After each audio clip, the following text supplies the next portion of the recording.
Madame, Monsieur, bonjour. Merci de nous avoir rejoints pour cette conférence, cette visioconférence précisément. Nous allons, vous le savez, parler information et désinformation. C'est d'ailleurs le thème de notre table ronde, précisément information et désinformation après Trump et bien sûr le Covid-19. C'est le sujet qui va nous occuper pendant 1h30 à l'heure de la multiplication des médias, des réseaux sociaux, des sources d'information en général. Jamais, ou au moins rarement, la recherche de l'information pertinente et surtout crédible n'a été aussi essentielle entre les rumeurs, les fake news, les deepfakes, ces fameuses vidéos détournées, mensongères, souvent dans l'intention de nuire à un pouvoir établi, aussi entre les scientifiques, voire les charlatans, les gourous en tout genre pendant cette crise sanitaire, les citoyens en général et peut-être même, on va le voir, les jeunes en particulier, ont soit versé dans l'adhésion à tout cela, la fascination peut-être aussi. Ils se montrent sceptiques, ils ont peur, ils sont tentés même de se révolter. Donc tout ça pose effectivement un gros problème et dans le contexte préélectoral que connaît la France aujourd'hui, le contexte social très agité, le journaliste eh bien, se retrouve au cœur du cyclone et je dirais il voit son exposition renforcée et puis surtout sa responsabilité accrue. Alors la France et la Commission européenne, on va le voir, les médias et puis les journalistes en général, surtout les journalistes de terrain, eh bien, tentent de tirer les leçons des derniers mois. Nous allons voir cela avec les professionnels qui sont au cœur du système. Donc en gros, c'est comment aider les lectrices, comment aider les lecteurs, les auditrices, les auditeurs, mais aussi les journalistes concernés à décrypter les vraies, les fausses informations. D'autres questions se posent, nous verrons cela. Quelle frontière entre liberté d'expression, entre censure légale ou laisser aux GAFAM? Est-ce que la recherche de la vérité aussi a un coût financier? Ça, c'est très important pour les médias. Donc avec les GECO, l'AGEF, l'association des journalistes économiques et financiers que j'ai l'honneur de présider, donc a organisé cette table ronde. C'est la tradition, tous les ans nous sommes présents aux côtés des GECO et de son équipe d'organisation. Et je tiens à remercier d'ailleurs la vice-présidente de l'AGEF, Françoise Cruignot, sans qui tout cela ne pourrait avoir lieu. Abordons donc tous ces points en détail avec les intervenants qui sont également avec nous en visioconférence et je vous les présente rapidement. Madame Adina Revol, qui est porte-parole de la Commission européenne en France, Estelle Cognac, qui dirige la rédaction de France Info, la radio. Nous sommes également avec Maître Christophe Bigot, avocat au barreau de Paris, spécialiste dans le droit de la presse et d'Internet, associé fondateur du cabinet Bauer Bigot, et puis Éric Naon, directeur adjoint de l'IPJ, l'IPJ Dauphine, c'est l'Institut pratique du journalisme, PSL, donc l'école de journalisme de l'Université Paris-Dauphine. Je rappelle rapidement les règles du jeu. Vous allez avoir chacun 7 à 8 minutes pour mettre en avant votre argument principal sur notre thématique à travers un propos liminaire, après quoi nous débattrons et nous laisserons la place au public qui est derrière les écrans pour poser les questions. Cher public, vous devrez tout simplement composer le numéro de téléphone qui va s'afficher régulièrement en bas de votre écran. Vous envoyez votre question par SMS et je réceptionne ces questions ici. Nous les poserons à la fin de ce débat. Et de grâce, posez des questions, ne racontez pas d'histoire. Chaque événement est intéressant à titre d'exemple, mais là, vous posez les questions aux intervenants, vous avez la chance d'avoir les principaux acteurs, je dirais, sous la main. Éric Naon, je me tourne tout d'abord vers vous. Vous allez nous expliquer en détail comment vous travaillez avec vos étudiants en journalisme pour déceler les fausses infos. Auparavant, comme vous êtes, je dirais, un des observateurs privilégiés de notre sujet, est-ce que vous pouvez dresser un état des lieux de la situation de la désinformation, justement, aujourd'hui en France, et puis peut-être plus largement? Voilà, vous avez 7 minutes. Merci, merci beaucoup. Bonjour à toutes, bonjour à tous. Écoutez, comme vous l'avez dit, j'ai le plaisir de diriger l'école de journalisme de Dauphine, enfin en tout cas d'être l'adjoint du directeur. Et donc, en bon enseignant, j'ai prévu un petit cours rapide, hein, je vous rassure tout de suite. L'idée étant de poser un petit peu le débat pour comprendre et déjouer les informations et les fausses informations surtout. Euh, En fait, quand on parle de fake news et de désinformation, on est sur une réalité qui est multiple. On a effectivement à un bout du spectre, on a Donald Trump, hein, qui a énormément popularisé ce terme de fake news, mais il l'a tellement popularisé qu'il en a étouffé le sens. Et c'est pour ça que moi, je parlerai beaucoup de désinformation et non pas de fake news. Et on a monsieur, madame, tout le monde, hein, représenté ici par Homer Simpson, qui va poster différentes choses sur Internet, du vrai, du faux. Et on va aussi comprendre qu'il y a des gens qui se font aussi beaucoup d'argent en publiant de la désinformation. Ce qui change aujourd'hui de manière flagrante par rapport à il y a encore 4 ans ou même 2 ans, la dernière fois que nous nous sommes vus au GECO pour en parler, eh bien, c'est qu'aujourd'hui, quasiment tout le monde est exposé partout à la désinformation. Évidemment, le Covid, les confinements sont passés par là. Si on doit définir un petit peu ou tenter de définir les fausses nouvelles, hein, c'est une définition qui évolue assez régulièrement. Euh, les fausses nouvelles, pour moi, sont des messages qui prennent la forme d'informations fausses ou truquées, relayées sur les réseaux sociaux et par certains médias. Et par médias, on entend évidemment pas uniquement les médias d'information et surtout pas les médias d'information, mais tout ce qui, ça peut être du blog, ça peut être des sites internet, ça peut être des forums, ça peut être évidemment les médias sociaux. Et aujourd'hui, tout le monde est un média. Donc, on est sur des informations fausses, mais qui prennent la forme d'informations vraies. Et c'est bien là le cœur du problème. On a aussi des choses qui évoluent énormément. Vous avez parlé, Emmanuel, tout à l'heure de deepfake. Vous avez parlé de vidéo. Hein. Le deepfake, c'est du faux contenu créé par des algorithmes d'apprentissage profond, hein, donc ce qu'on appelle le deep learning, et l'algorithme apprend de ce qui est vrai. On a ici 2 photos qui sont toutes les deux fausses, hein, et qui sont toutes les deux générées par ordinateur avec un réalisme assez saisissant. Il faut savoir qu'on est capable de les déceler à l'œil nu ou avec différents outils, mais on a ici des choses qui sont faites pour tromper les gens avec de l'apparence du vrai. Et on a évidemment aussi beaucoup de vidéos qui émergent pour tenter de tromper un petit peu l'opinion ou d'en faire un peu du LOL. Euh, Moi, je me base, pour rester un petit peu dans cette analyse des fake news, je me base sur ce qu'ont fait le collectif First Draft, qui réunit des chercheurs et des chercheuses du monde entier, ainsi que des équipes de journalistes et des rédactions pour traquer la désinformation. C'est une initiative anglo-américaine, mais qui a fait une excellente typologie sur ce que sont les 7 types de mésinformation ou de désinformation.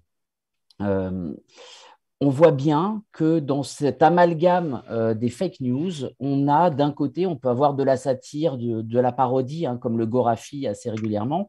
On peut avoir du contenu entièrement fabriqué, mais on a le plus souvent de l'entre-deux. On a parfois les titres ou les visuels des légendes qui ne correspondent pas vraiment à ce qui est dit. Donc, on a des fausses photos de gilets jaunes. On a des gens on avait des manifestants, par exemple, qui avaient mis des gilets jaunes, mais bien avant le mouvement des gilets jaunes. Ces photos ont été récupérées par certaines personnes voulant accréditer le fait que ces mouvements étaient beaucoup plus important qu'il ne l'était à l'époque. Et on va retrouver évidemment ce genre de choses avec les vaccins jusqu'à très récemment, où des choses vraies sont sorties de leur contexte et déformées, amplifiées, créant de la désinformation et de la viralité.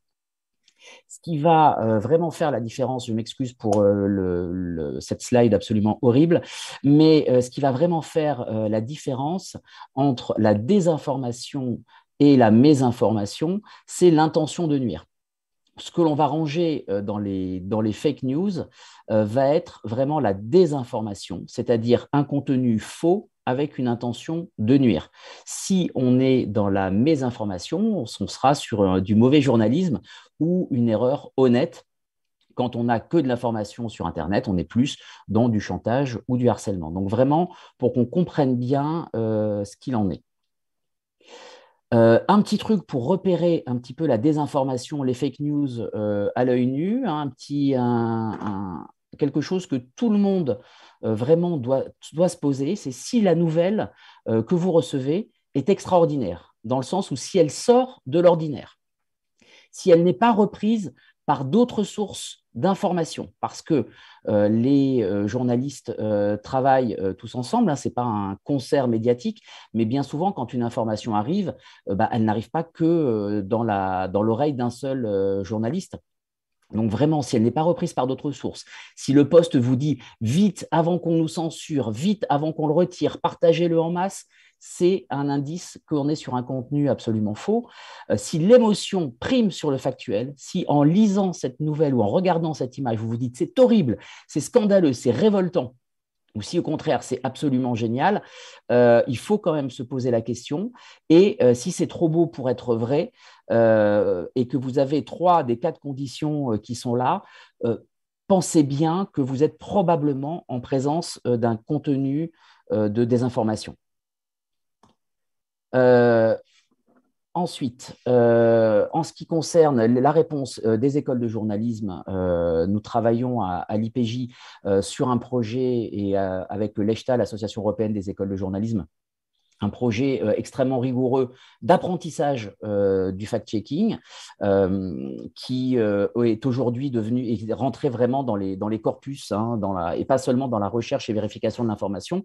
Et on travaille sur une méthodologie en 3 pas d'analyse de bien savoir ce qui a été dit et comment on peut le fact-checker, analyse de l'auteur, de l'autrice de la citation et de la source sur laquelle il se base, avant enfin de procéder à un fact-checking. Hein, ce qui nous permet d'avoir une bonne méthodologie et que tous les étudiantes et les étudiants des écoles partenaires, une vingtaine dans toute l'Europe, puissent bénéficier d'un enseignement de qualité à ce sujet-là. Parce que vraiment, le principal problème aujourd'hui, c'est d'arriver à être extrêmement rigoureux dans le fact-checking ou le debunking, comme on dit, et bien entendu, pouvoir ensuite répondre à cette désinformation.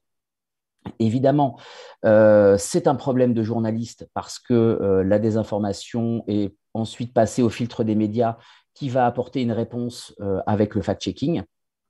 Et c'est bien utile, on en est bien heureux, mais souvent, ce dont on se rend compte, c'est que les personnes qui sont exposées à la désinformation ne sont pas nécessairement les personnes qui vont lire ou regarder les rubriques de fact-checking et qu'au milieu, les médias se sentent parfois un peu démunis, y compris parfois certains de mes étudiants qui cherchent à savoir comment va se passer le fact-checking, comment on trouve des fake news. Donc, on voit bien qu'on est en présence parfois de 2 univers, de 2 bulles de filtre qui sont assez difficilement conciliables. Et c'est un des enjeux, à mon sens, des journalistes, mais de toute la société à ce sujet-là. Et enfin, pour terminer extrêmement rapidement, la première chose à faire, cher public, c'est vraiment de bien comprendre la différence entre un fait et une opinion. On peut penser ce que l'on veut. Hein, une opinion représente la façon de penser d'une personne. C'est une perception subjective et qui peut varier d'une personne à une autre. C'est discutable au sens propre du terme. Ensuite, un fait peut être vérifié, éprouvé, il est objectivé, c'est une information objective et c'est prouvé scientifiquement, on ne peut pas le remettre en question. Donc, si déjà on fait ce travail, on ne bascule pas ensuite du côté de l'opinion à tout va. Et le problème de cette ère de post-vérité aujourd'hui, ou dont on parle dans l'ère post-Trump, c'est que le fait est devenu une opinion comme une autre, et c'est un peu ma problématique. Merci beaucoup, Éric Naon, pour ces explications très claires et cette entrée en matière qui campe bien le décor de l'ensemble de notre problématique sur l'information et la désinformation. Alors, dans la droite ligne d'Éric Naon, avec vous, Estelle Cognac, je rappelle, vous dirigez donc la rédaction de France Info, la radio. C'est la troisième radio de France, 200 journalistes, premier média global aussi. On va y revenir tout à l'heure parce que ça, c'est important. Et ce média qui fête ses 5 ans. Alors, la validation de l'information, Estelle Cognac, vous savez ce que c'est évidemment, puisque c'est votre quotidien. Vous avez d'ailleurs créé, là je parle sous votre contrôle, en 2016, une agence interne à France Info, et puis elle s'est doublée ensuite d'une structure de fact-checking, de certification. Enfin, c'est très, non pas complexe, mais très complet dans le fonctionnement. Donc là, avec vous, bah, écoutez, tout simplement, j'ai envie de vous dire, racontez-nous cette histoire, parce que c'est parti en 2016 et aujourd'hui, ben, l'agence est vraiment bien implantée au sein de la rédaction. Je dirais qu'en fait, il y a deux éléments. Bonjour à tous. Il y a d'un côté la vérification et la certification de l'information, et de l'autre côté la lutte contre la désinformation. En fait, on a deux jambes à France Info, entre d'un côté une charte des principes et cette agence qui est sur la certification de l'information, et de l'autre côté la cellule de fact-checking de Vrai du Faux qui a été lancée en septembre 2020. Alors, nous avons une chronique Vrai du Faux sur l'antenne de la radio depuis l'élection présidentielle de 2012. Donc, c'est quelque chose qu'on a lancé il y a longtemps. Mais en tout cas, on a structuré cette équipe avec 6 journalistes sur la cellule de fact-checking et on en a 17 sur l'agence. En fait, ça participe, je dirais, à deux choses. Pour moi, on parlait, le départ, c'est Trump, le Covid, le départ. Je dirais, il y a l'aspect gilet jaune. C'est-à-dire que Trump, ça a été une chose, mais je pense que la désinformation, enfin, de manière, on va dire, un peu généralisée, qui s'est répandue à travers des groupes où Facebook a été utilisé, c'est vraiment avec les gilets jaunes que ça a démarré. Et le Covid est venu rajouter une couche encore plus massive, puisque là, ça touchait tout le monde et ça touchait toute la population. Et en plus, sur un domaine qui est la santé, qui est quand même un des lieux les plus importants de la désinformation, il y a toujours eu énormément de choses autour de est-ce que ça soigne le cancer, pas le cancer, enfin, les vaccins, c'est pas nouveau. Toute cette mouvance un peu anti-vaccin, elle est bien antérieure à la problématique du Covid. Donc, et on arrive sur une matière où en plus on n'avait pas de certitude. D'habitude, il y a des experts, il y a des études, il y a des enquêtes, des choses publiées. Là, on arrive sur quelque chose qu'on ne connaît pas. Donc, c'était très propice à toutes les informations possibles, aux rumeurs, à la désinformation, avec volonté manifeste de manipuler ou pas d'ailleurs. Hein, ça peut aussi être juste de l'inquiétude. Donc, je disais que je pense qu'on est aujourd'hui, le Covid nous a amenés dans une nouvelle ère. Et là, on savait qu'on arrive sur une année présidentielle qui pose des questions. Là, c'est certain qu'avec ce qu'on a vécu, comme essor des fausses informations, comme manière de les répandre, on se dit, mais c'est difficile de le savoir pour le moment, qu'on va avoir une année présidentielle, une saison présidentielle pour nous, qui va être peut-être compliquée. C'est pour ça qu'on s'est structuré, qu'on a beaucoup de rendez-vous antennes, non seulement autour du fact-checking, mais aussi autour de l'explication du décryptage. Ça, c'était important. La cellule de vérification, elle est là, moi, je trouve aussi pour, on va dire, il y a l'essor du web et des réseaux sociaux a entraîné, je pense aussi, on en a beaucoup parlé, un copier-coller, une standardisation de l'information, avec un journalisme d'agrégation au détriment, je pense, de l'investigation. L'immédiateté au détriment en fait de la vérification. Et je pense qu'il faut renouer, pour moi, c'est la démarche que j'ai eue quand j'ai créé cette agence et que je l'ai imaginée en 2015, il faut revenir aux fondamentaux du journaliste, vérifier, recouper, sourcer, expliquer. Et je pense que c'est aussi ce que recherchent aujourd'hui nos auditeurs, internautes. Et c'est ce qu'il faut leur demander. Et cette agence, elle participe en fait à cette volonté de remettre de la vérification de l'information, de remettre ce recoupement des sources, de remettre tout ce travail journalistique. Nous avons une antenne aujourd'hui où il n'y a plus de conditionnel, où toutes les infos qu'on veut donner, nous les revérifions nous-mêmes. On ne donne plus rien, source proche du dossier, source proche de l'enquête, fait par d'autres, par nos confrères. C'est-à-dire, on a une charte très très stricte qui régit nos rapports aux autres médias et y compris aux agences de presse. Et ça, c'est important. Donc, on a même accepté pour une chaîne d'infos en continu de perdre un petit peu en réactivité pour pouvoir délivrer cette info certifiée. Aujourd'hui, c'est ce qui est reconnu pour fausse info en tout cas. Voilà. Donc, je pense que voilà, c'est un peu la manière, nous, rapidement, ma vision des choses depuis effectivement Trump, Brexit, puis Gilets jaunes et Covid, et les moyens qu'on met en place, en tout cas à France Info, pour essayer de répondre à cette problématique. Donc, ce sont deux structures bien différentes. Il y a à la fois l'agence et, je dirais, la cellule de fact-checking. Mais tout le monde Et travaille ensemble, finalement. c'est des équipes qui sont imbriquées avec l'équipe numérique, puisque c'est beaucoup là que ça se trouve. Elles sont imbriquées, mais elles travaillent de manière séparée quand même. Hein. Mhm. Voilà. Et complémentaires.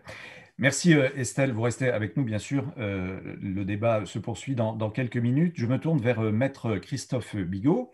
Je rappelle, Maître, donc avocat au barreau de Paris. Vous êtes spécialisé dans le droit de la presse et d'Internet, associé fondateur du cabinet Bauer Bigot. Alors je le disais, euh, on va expliquer le modèle français de régulation de l'information en tant que tel qui réprime les abus. Auparavant, question plus générale et d'entrée, est-ce que le droit, maître, est aujourd'hui l'outil adéquat pour lutter contre la désinformation? Voilà, vous avez 7 à 8 minutes. Si vous pouvez brancher votre micro, s'il vous plaît. Est-ce que vous pouvez brancher votre micro, maître Bigot? Voilà, merci. Voilà. C'est Oui, à vous. pardon. Merci, bonjour à tous. En effet, quand on parle de désinformation, la première question que va se poser à un juriste, c'est de savoir si il a finalement quelque chose à dire sur ce sujet. Et c'est pas forcément évident au premier abord. On peut tout à fait se demander si finalement les seules personnes qui sont légitimes pour parler de désinformation ne sont pas tout simplement les journalistes et ceux qui ne mettent pas de droit là-dedans. Parce que quand on met du droit quelque part, ça veut dire qu'on met de la sanction. Et encore faut-il savoir quel serait le critère qui serait de nature à générer une sanction. Donc, si on imagine qu'on met un peu de droit dans cette notion de désinformation qui nous a été expliquée très bien tout à l'heure, on bute immédiatement sur une grosse difficulté qui est la question de savoir comment définir une vérité officielle. Ce n'est pas seulement un fait, c'est un fait avéré.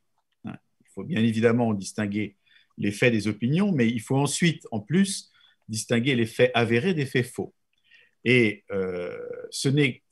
on ne pourrait décider de réprimer la fausse information ou la désinformation qu'à partir du moment où on a défini ce qu'était la vraie information. Bon.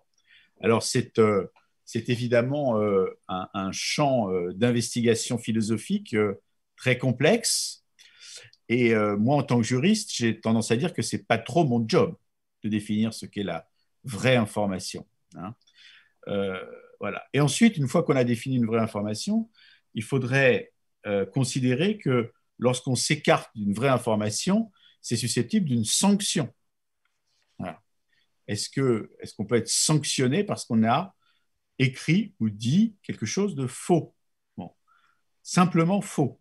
Voilà. Ça aussi, ça ne va pas de soi. Alors, voilà les questionnements qui sont ceux du juriste. Et d'emblée, ce qu'on peut dire, c'est que sanctionner la désinformation, c'est à l'opposé du modèle français. Le modèle français est un modèle bâti sur la liberté et il n'est réprimé qu'en cas d'abus de cette liberté. Et la jurisprudence française, donc de la Cour de cassation, c'est un arrêt de 2013, considère que le droit français ne sanctionne pas la diffusion d'une information fausse. La diffusion d'une information fausse n'est pas en tant que telle une faute. Voilà. Alors évidemment, en droit, il y a toujours un principe et des exceptions. C'est ce qui fait la beauté de la discipline. Et il y a évidemment beaucoup d'exceptions. Alors, quelles sont ces exceptions? D'abord, quand une information fausse porte atteinte à l'honneur ou à la considération d'une personne. À ce moment-là, ça va s'appeler une diffamation. Là, le droit va intervenir pour sanctionner une diffamation. Mais la diffamation, ce n'est évidemment pas que de la désinformation. C'est de la désinformation concernant une personne et qui porte atteinte à sa réputation. Vous voyez qu'on est quand même très loin d'une désinformation qui est brute. Deuxième exception, ça va être la diffusion de fausses nouvelles, parce qu'il existe en droit français un délit particulier de diffusion de fausses nouvelles, quasiment tombé en désuétude, qui s'applique avec une condition drastique et fondamentale, qui est le fait que cette fausse nouvelle doit avoir troublé la paix publique. Donc, la diffusion d'une fausse nouvelle, ce qui pourrait se rapprocher le plus de la désinformation brute, elle n'est réprimée en droit français que lorsqu'elle trouble la paix publique. Et seul le procureur de la République peut en décider. Donc, c'est un contentieux qui est rarissime. Et puis, il y a aussi certaines désinformations qui vont être réprimées parce que, par exemple, elles se situent dans le cadre d'un cadre qui est celui d'altérer un scrutin. C'est une loi de 2018. Une désinformation qui vise à altérer un scrutin est une infraction pénale. Et on va avoir aussi la répression de la désinformation dans le domaine de l'image. On a évoqué tout à l'heure ce qu'on appelle les deepfakes, je crois. Ce sont des montages qui ne sont pas visibles. Et il y a un délit en droit français prévu par l'article 226.8 du Code pénal qui consiste à publier des montages invisibles à l'œil du public sans que ces montages soient mentionnés et indiqués à l'écran ou sur une photo. Voilà les quelques textes qu'on a pour, le cas échéant, sanctionner la désinformation. Et si on les applique au cas classique de désinformation qui ont été évoqués à l'instant, Brexit, Gilets jaunes, Trump, pandémie, ça ne colle pas. Ça ne colle pas. C'est-à-dire qu'à l'évidence, les personnes qui vont, par exemple, diffuser de fausses informations sur l'utilité des vaccins, des masques, sur la réalité d'une épidémie, etc., ne relèvent pas de ces différents textes. Ce qui veut dire qu'a priori, le droit français ne se prétend pas compétent pour traiter de ces questions de désinformation, ou alors par le prisme de procédures de diffamation, qui seraient quand même des situations assez éloignées. On a par exemple des procédures qui ont été engagées par le professeur Raoult, parce que Karine Lacombe avait indiqué qu'il faisait l'objet de poursuites pour avoir menti lors d'une audition à l'Assemblée nationale. Or, quand on s'exprime devant une commission à l'Assemblée nationale, on prête serment de dire la vérité. Mais ce ne sont pas des affaires stricto sensu de désinformation, ce sont des affaires de diffamation. Il y a quand même un domaine dans lequel le droit est intervenu. Il s'agit du domaine de l'audiovisuel, puisque les médias audiovisuels sont l'objet d'une réglementation particulière qui est mise en place sous l'égide, bien évidemment, du CSA, qui change de nom pour devenir l'ARCOM. Or, dans les règles que doivent suivre les médias audiovisuels, c'est-à-dire radio-télé, il y a une règle d'exigence de respecter l'honnêteté de l'information. Or, cette règle d'honnêteté de l'information, qui n'existe pas pour la presse écrite, elle est sous la surveillance du CSA, qui peut être amené à prononcer un certain nombre de sanctions. Il y en a eu quelques-unes, notamment une mise en demeure de Radio Monte-Carlo au sujet de l'émission Les Grandes Gueules, qui était consacrée à la pandémie, et dans laquelle le professeur Perron, qui est également connu pour des thèses assez proches du complotisme, avait en effet diffusé ces thèses sans qu'il y ait eu de contradiction. Voilà.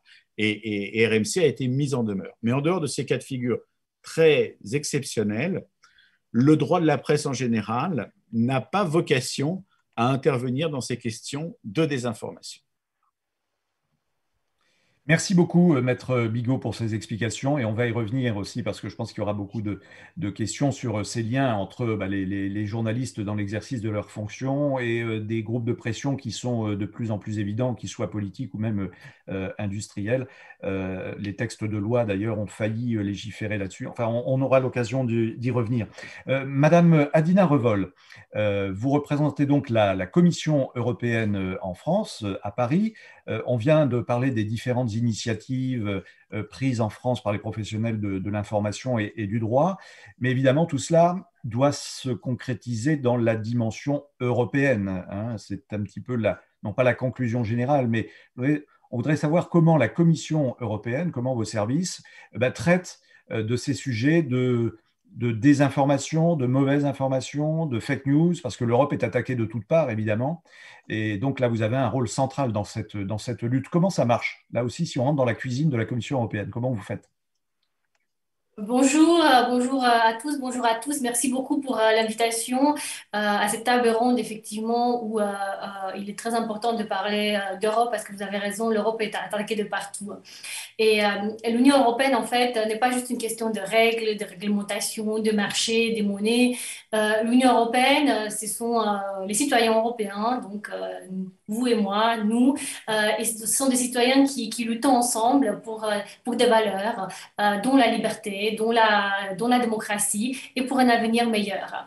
Or, aujourd'hui, nos démocraties ont été beaucoup transformées par le développement rapide d'Internet, des plateformes en ligne, et la crise sanitaire n'a fait qu'accélérer cette transformation.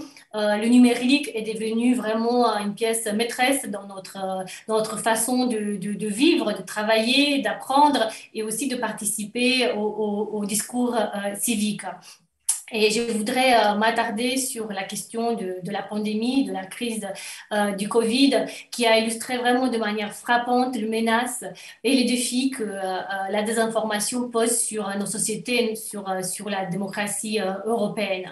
Parce que nous avons vu dès le début de la pandémie le développement de ce qu'on appelle une infodémie, c'est-à-dire la propagation rapide d'informations fausses, inexactes ou trompeuses, que ce soit en matière. Et ce qui est intéressant, c'est que cette infodémie s'est développée donc, en parlant justement de la réalité du Covid, de la nécessité ou non des masques. Et ensuite, on est arrivé sur la question des vaccins. Et tout ça, ça a eu, donc, toute cette infodémie, en fait, a eu des effets vraiment substantiels sur la santé des gens, sur le système de santé et aussi sur la cohésion sociale. Et c'est un élément très important. Et c'est d'autant plus important que ces opérations d'influence en ligne coûtent pas cher. Et donc, elles peuvent être effectuées facilement et à un relativement faible coût. Et clairement, des acteurs étrangers, certains pays tiers, dont la Russie, la Chine en particulier, ont lancé dans l'Union européenne, et pas que, dans des pays voisins et aussi dans le monde entier, des opérations d'influence qui, donc, comme je le disais déjà, ont mis en cause la sécurité des vaccins approuvés de manière très transparente par l'Agence européenne des médicaments. Et au niveau de l'Union européenne, il y a une cellule qui s'appelle Stratcom qui a identifié des cas de désinformation provenant de sources proches, par exemple du Kremlin, et qui ont été répertoriés sur la base de données EU versus des infos, donc qui est disponible en ligne et qui contient les exemples des informations, par exemple, pro-Kremlin. Donc, ces informations sont de fait très concrètes et ont un impact vraiment sur la vie des citoyens européens. Et potentiellement, ça a aussi un impact sur les taux de vaccination bas dans certains pays de l'Union européenne. Parce qu'au niveau de l'Union européenne, nous avons réussi ce défi d'avoir au moins 70% de la population adulte vaccinée. Mais il faut savoir qu'il y a des disparités fortes qui expliquent le regain fort de l'épidémie, notamment dans les pays de l'Est, donc en Bulgarie, juste à titre d'exemple, on est à 18% de la population adulte vaccinée. En Roumanie, pays que je connais bien puisque j'y suis née, on est à 30%. Et donc, j'ai vécu moi-même donc ce défi de la désinformation cet été lorsque je suis allée rendre visite à ma famille en Roumanie. Je me suis sentie vraiment impuissante devant le mur de la désinformation. J'ai eu en face de moi des gens très éduqués qui m'expliquaient que les vaccins, ça allait changer leur ADN. Et ces gens-là, en fait, sont des gens qui sont dans la catégorie à risque. Et donc, c'est un constat, en fait, que je fais en tant que simple citoyenne européenne, mais en fait, c'est un constat qui est important. Chacun a vécu ça, je crois, dans cette pandémie. Chacun a été confronté à des informations. Et dans le cadre de ce constat, il est très difficile en fait de défendre. Je vais vous expliquer ce que nous faisons justement au niveau européen. Et aussi, vous avez expliqué dès le début que je travaille pour la représentation de la Commission européenne en France. Donc, je suis sur le terrain en France, comme d'autres collègues sont sur le terrain dans d'autres pays de l'Union européenne. Et donc, en France, nous avons pris une initiative qui existe déjà, mais nous l'avons renforcé pendant la crise sanitaire, un outil qu'on a lancé il y a 5 ans qui s'appelle les décodeurs de l'Europe. Et donc c'est un site internet qui en fait qui aborde tous les sujets liés à des informations liées à l'Union européenne. Et donc clairement nous avons développé des fiches assez simples en fait avec des faits. On a essayé de rétablir les faits avec un langage simple, compréhensible pour tout le monde sur les sujets liés à la pandémie et donc sur les vaccins par exemple. Nous avons débunké un certain nombre de informations liées par exemple au fiasco européen sur les vaccins. Donc nous avons une fiche qui s'appelle l'UE, un fiasco sur les vaccins, vraiment. Une autre au début de la pandémie, l'UE en retard sur les vaccins, vraiment. Ensuite, l'UE est naïve car elle autorise l'exportation de vaccins anti-Covid. Donc, en fait, tout ça, ce sont des petites pièces, en fait, dans ce puzzle, en essayant vraiment de lutter contre la désinformation sur le terrain. Bien sûr, nous ne sommes pas seuls, nous travaillons en coopération avec, bien sûr, avec avec les journalistes. Donc, j'ai la chance de diriger le service média de la représentation, donc nous sommes en contact avec les journalistes justement pour apporter des faits, pour apporter des informations lorsque l'Europe est mise en cause. Ensuite, au niveau européen, nous avons cette approche de développer la transparence. Donc, nous avons un site dédié aux vaccins. Ce site est dans toutes les langues officielles de l'Union européenne. Et donc, ce site s'appelle les vaccins sûrs contre la COVID-19 pour les Européens. Donc, il y a toutes les informations nécessaires pour un choix éclairé, avec la description minutieuse donc, du processus d'évaluation des vaccins par l'Agence européenne des médicaments, aussi l'accès en ligne aux listes complètes des effets indésirables potentiels des cas de vaccins autorisés dans l'Union européenne. Et puis, nous avons bien sûr un environnement, ce qu'on appelle le soft law, c'est-à-dire que depuis 2018, nous avons mis en place au niveau européen un code de bonne conduite signé avec les plateformes, justement pour lutter contre la désinformation, donc dans le but de rendre l'environnement en ligne plus transparent et responsable. Et dans le cadre de la crise sanitaire, les plateformes, en fait, ont rendu compte chaque mois des mesures prises pour lutter contre la désinformation. Donc, je vais vous donner juste un chiffre maintenant pour Facebook, c'est notre chiffre officiel. Par exemple, Facebook, au cours du mois de juillet, a enlevé plus de 110 000 contenus dans l'Union européenne. Donc, elle les a supprimés pour violation des politiques des informations sur le Covid et les vaccins, donc sur Facebook et Instagram. Et c'est plus qu'en juin. Et c'est moins qu'en août. Donc, en août, on est à 160 000 contenus.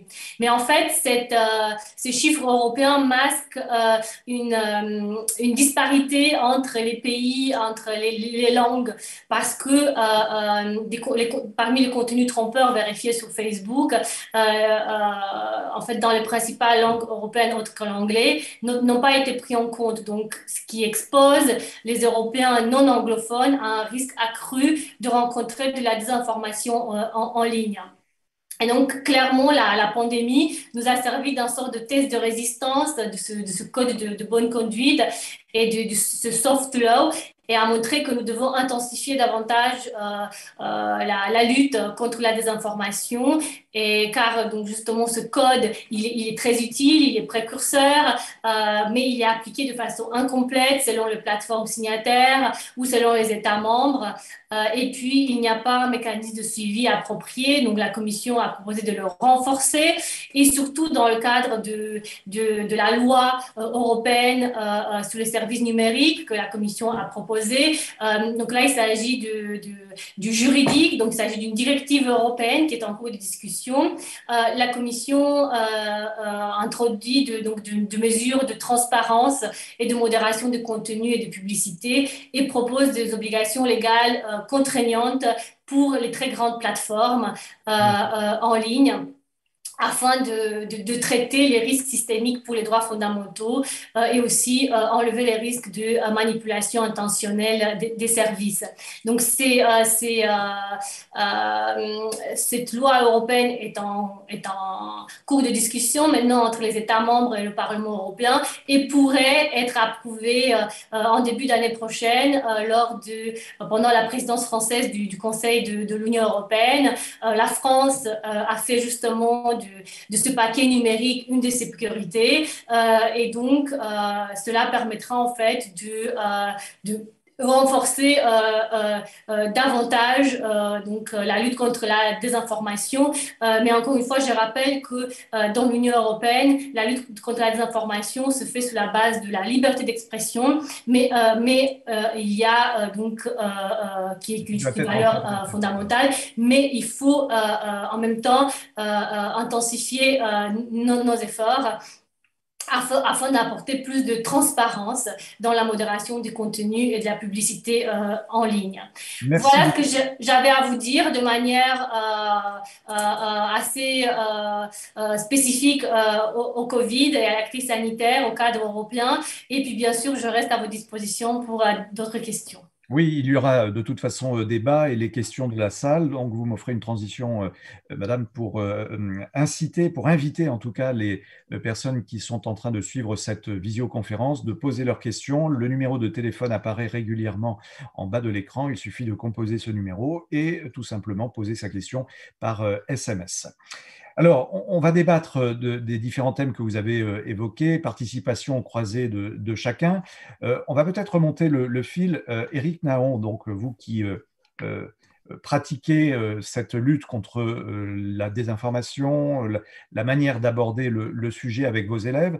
Première question, quelle est l'approche des jeunes journalistes qui vont arriver dans les rédactions aujourd'hui? Quelles sont leurs approches de toute cette problématique des informations qui viennent de partout et qu'il faut vérifier systématiquement? Et je dirais...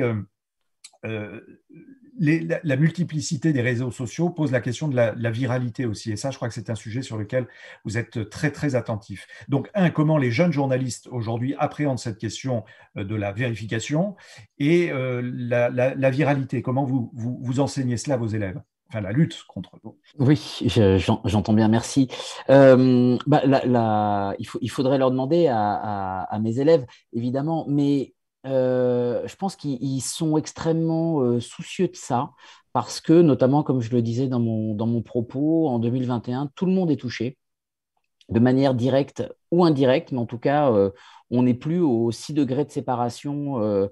Donc, on connaît quelqu'un qui connaît quelqu'un qui connaît quelqu'un qui est sur un rond-point, ou le fameux tonton un peu lourd qui vous envoie des choses un peu fausses autour des migrants et compagnie.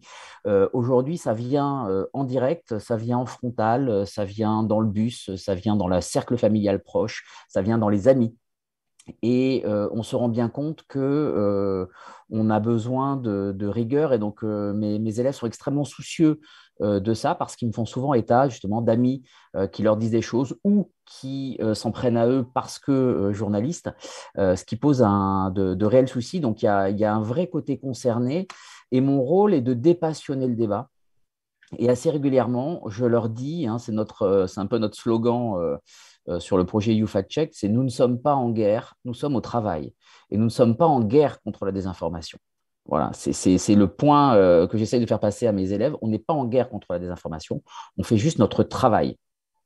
Et je m'en arrêterai là. Mais l'idée étant de savoir ce qui est vrai, ce qui est faux, de rétablir le vrai, le factuel dans notre travail. Voilà. Et après, dans notre vie de tous les jours, évidemment, c'est une autre histoire. Mais dans le cadre du processus de fact-checking, il est très, très important de dissocier ça pour qu'on puisse bien entendre la parole de chacun sans prendre parti. C'est d'être vraiment sur l'objectif et le factuel. Ensuite, sur la viralité, je laisserai plutôt mon camarade juriste, mon camarade avocat en parler parce qu'il y a une réponse qui dépasse celle du journaliste. On peut peut-être définir, Éric Naon, la viralité concrètement. Qu'est-ce que c'est quand on est confronté à la viralité? C'est cette chose qui vous file un peu dans les droits, c'est qu'une information va être très très vite, va passer, va être partagée des centaines ou des milliers de fois sur Twitter, sur Facebook, passer de Facebook à quelque chose qui va nous échapper, qui va être sur des boucles WhatsApp ou des boucles Telegram ou Signal sur des messageries privées. L'information va se diffuser comme ça et la question est de comment adapter la réponse et de comment faire passer l'information vérifiée, certifiée, comme dirait Estelle, justement, c'est sur les réseaux de désinformation ou de passer par les mêmes réseaux. Et ça, c'est assez compliqué parce que ça fait aussi appel à tout un tas de croyances, de volontés, de volonté de s'informer ou de ne pas s'informer. Donc là-dessus, je n'ai hélas pas de réponse. Alors ça, c'est l'amont avec la formation des journalistes, hein, des jeunes filles et garçons qui arrivent dans les rédactions. Et donc, il y a l'aval avec les rédactions qui accueillent les radios, les télés, les journaux, les magazines et de plus en plus d'ailleurs des sites web qui effectivement se mettent à l'information. Estelle Cognac, par rapport à ce que disait Éric Naon, quand on arrive à France Info, les jeunes journalistes savent de toute façon d'emblée qu'ils vont être obligés, que la vigilance qui était déjà, qui est l'ADN de notre métier de journaliste, mais là, c'est une difficulté particulièrement forte d'ailleurs à France Info, puisque là, vous verrouillez à tous les niveaux. Oui, alors à France Info, enfin le système de Radio France fait que les jeunes journalistes qu'on a sont généralement issus de quelque chose qu'on appelle le planning de Radio France, où c'est des élèves des écoles qui candidatent et pendant un certain nombre de mois et d'années avant d'être intégrés dans les rédactions, ils sont dans ce planning et vont dans les locales de Radio France, à France Info, à France Inter. Et quand ils passent à France Info, de toute façon, on leur donne les règles. On a une charte déontologique qui explique effectivement ce que je disais à propos de la certification. On les fait passer à l'agence. On essaye de faire passer le plus grand nombre de CDD à l'agence pour qu'ils soient imprégnés de ça. Je crois que dans leur environnement, de toute façon, les personnes qui sont jeunes sont aussi plus au fait des techniques et des pratiques. On avait vu que, alors, parfois les enquêtes sont un peu contradictoires, où on dit que finalement, c'est des personnes plus âgées qui sont plus touchées par la désinformation. Les jeunes, eux, maîtrisent mieux les outils. Ils sont plus à même d'aller voir, vérifier s'il y a une source, si c'est truqué, aller dans Google, faire Google Images, faire chercher. Enfin, ils ont une dextérité qui peut leur permettre, alors jeunes journalistes ou pas, d'aller un peu regarder tout ça. Je pense qu'aujourd'hui, ils sont sensibles à ces questions-là. On en parle suffisamment. Il y a les médias font des choses dessus, pas que France Info. Hein, je pense à Check News, les décodeurs, un peu partout. Donc aujourd'hui, nous, on ne travaille pas avec Eric, mais avec le CFJ où on forme, on a au sein de la cellule Vrai du Faux des élèves dans une sorte d'alternance toute l'année. Ils viennent passer une journée, 2 journées à la cellule. Voilà, ils sont un petit nombre et on les forme au fact-checking et ils travaillent avec nous toute l'année scolaire. Donc ça, c'est plutôt rassurant pour les auditeurs, en tout cas, Ouais. et pour les magazines, les journaux, etc., pour les lectrices et les lecteurs. Est-ce que justement, vous avez constaté une certaine... Parce que je disais, donc France Info est la troisième radio de France, premier média global. Le média global, c'est quoi? C'est radio, télé, web, hein, en simultané. Est-ce que vous avez senti dans les enquêtes d'opinion un intérêt particulier pour un média de service public, en l'occurrence, qui apporte de l'information vraie. Je ne sais plus si vous l'avez dit, mais France Info, généralement, ne donne pas systématiquement les informations dès qu'elles tombent sur une agence. Il y a une vérification, comme vous l'avez dit, mais on préfère parfois, vous préférez retarder, être en retard par rapport aux concurrents plutôt que de balancer une info dont vous n'êtes pas sûr. Ça, c'est un gage de sécurité et de qualité pour les Moi, auditeurs. je pense que c'est un des succès de France Info. En tout cas, nous, on a des enquêtes qualitatives qui sont faites ici en interne où plus de 90% de nos auditeurs nous disent que l'information de France Info est crédible, vérifiée. C'est une information dans laquelle ils ont confiance. Je pense que l'image de France Info aujourd'hui est plutôt celle-là. D'abord parce que c'est une chaîne qui délivre de l'information brute, non éditorialisée. On a une ligne qui est très stricte sur la question. Je pense qu'il y a pas d'ambiguïté non plus dans le traitement de France Info. On suit ce couloir-là, en tout cas, d'une info qui n'est pas éditorialisée, de faits qui sont certes relatés, décryptés, analysés, questionnés parfois, mais en tout cas, voilà, et avec l'avantage d'une chaîne d'info continue, c'est aussi d'avoir du temps d'antenne pour montrer une pluralité. Je répondais là, il y a pas longtemps d'ailleurs à quelqu'un qui me posait des questions sur le traitement du rapport de RTE, donc sur l'énergie en France, éolienne, nucléaire, etc., qui est paru la semaine dernière, où on me disait, bah oui, mais dans la matinale, vous avez donné la parole à une association qui était plutôt contre le nucléaire. Et en fait, je suis allée regarder ce qu'on a fait sur notre antenne sur une journée. On avait fait cet invité, on avait fait le patron de RTE le soir, on avait fait un débat dans le 12-14 avec 2 opinions et on avait 3 autres invités sur l'antenne. Hein, donc, on était à 7-8 invités sur cette question-là, reflétant tous experts, politiques, associations, un débat le plus large possible. Donc, on veut aussi permettre aux gens de se faire une opinion. Moi, je crois que c'est aussi un des éléments importants pour moi, le fait de donner des outils aux gens pour détecter les fausses informations ou pour être vigilant, pour développer l'esprit critique. Je pense que voilà, c'est bien, moi, c'est bien de faire du fact-checking, c'est bien qu'il y ait des services dédiés, mais ça ne peut pas être la seule réponse au problème. D'abord parce que les fausses infos, c'est un peu un biais humain. Il y en a beaucoup. Parfois, on pourrait dire c'est un peu vider la mer à la petite cuillère. On ne peut pas toutes les vérifier. Et puis, ça prendrait trop de temps. C'est matériellement pas possible. Et puis, parfois, en plus, il y aurait le risque de mettre en lumière des fausses infos qui, en fait, de leur donner une visibilité qu'elles n'auraient pas autrement. Donc, et puis, je dirais aussi une autre question qui est est-ce qu'on touche le public initial ou pas? Parce que nous, le fact-checking qu'on fait sur Antenne de France Info ne touche peut-être pas ceux qui sont victimes, qui reçoivent le plus ces fausses informations. Et on a un risque aussi finalement d'élargir le cercle des personnes concernées. Donc, c'est vraiment, je pense, un point important. Et donc, l'autre outil sur lequel nous, on s'est engagé, c'est vraiment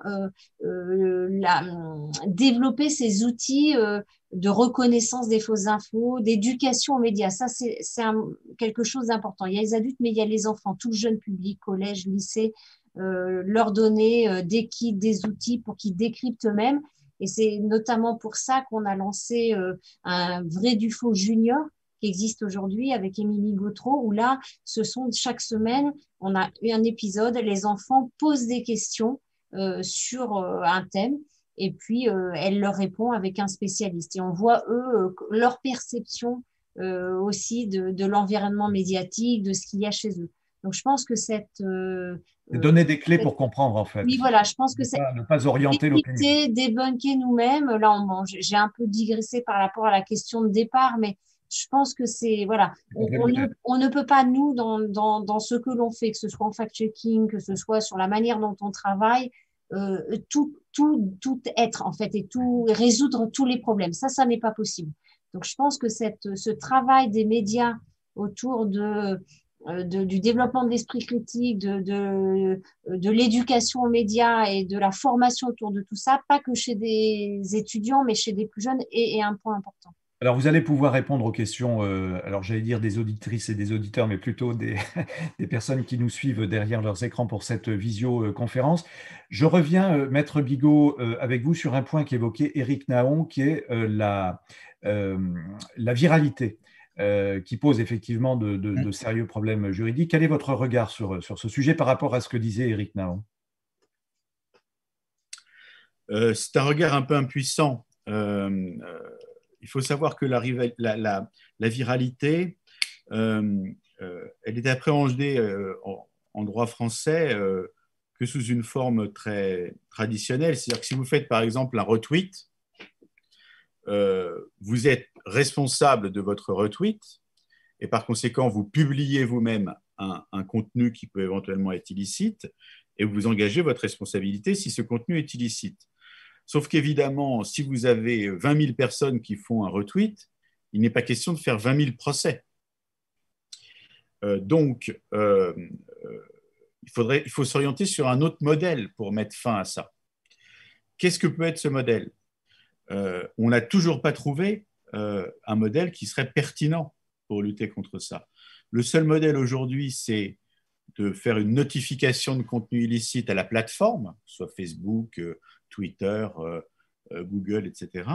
Et la plateforme ensuite arbitrera elle-même si elle souhaite retirer le contenu en question des différents comptes qui existent sur la plateforme. Donc le problème n'est pas réglé pour autant? Non, le problème n'est pas réglé pour autant. Et en plus, c'est la plateforme qui a tout entre les mains, en fonction de critères qui peuvent être des critères très personnels à la plateforme. Bon, on a vu que par exemple Facebook, pour un moment, s'amusait à supprimer dès qu'il y avait l'image de l'origine du monde, par exemple. Bon. Ce qui était un critère très personnel appliqué de ce que pourrait être de la pornographie.